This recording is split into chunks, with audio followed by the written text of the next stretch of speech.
But what about the next 3 months? Here's the winter weather forecast. Above average snowfall? Last year we predicted a foot of snow in Tulsa.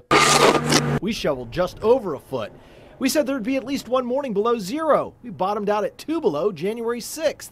We saw single-digit overnight lows 9 other times. Another spot-on prediction, below average winter temperatures. We got that right too. Last winter was the 12th coldest on record for Tulsa. The burning question, are we in for a repeat? The simple answer is yes and no. The hard part to all this is picking out those dominant weather features that will repeat. And I think I found 3 that we will see from time to time throughout the winter. The first one we're experiencing right now, the cold winter weather pattern that will bring us potentially some below zero temperatures. The second one, I'll call this the wild card. This will be sort of a transitional weather pattern as warmer air departs and colder air moves in, or perhaps colder air is departing and warmer air is moving in. But this could be the pattern that gives us the potential for an ice storm, a snowstorm, and maybe even spring-like thunderstorms. We could have a setup such that parts of the country could have some severe weather in the middle of winter.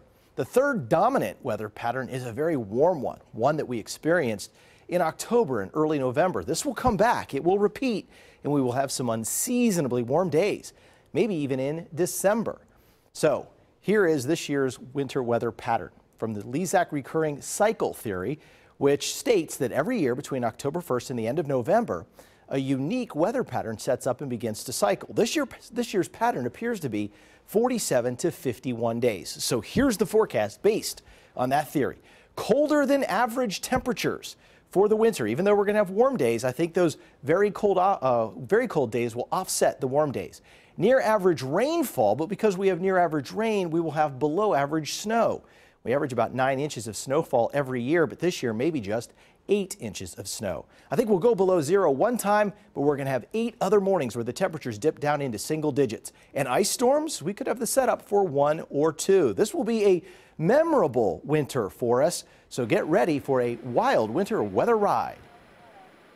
But this pattern is still evolving. New data comes in every day, and I'm always working trying to pin down some of the finer points, trying to pick out some exact days when we may expect some winter storms, and maybe that big warm up, and maybe even that setup for severe weather across the country. And you were so right on last winter. We were pretty close. We said there'd be a foot of snow, and there was 12.4 inches of snowfall. We said we'd fall below zero one time, and indeed we did, down to 2 below. All right, more information on kjrh.com. Yeah.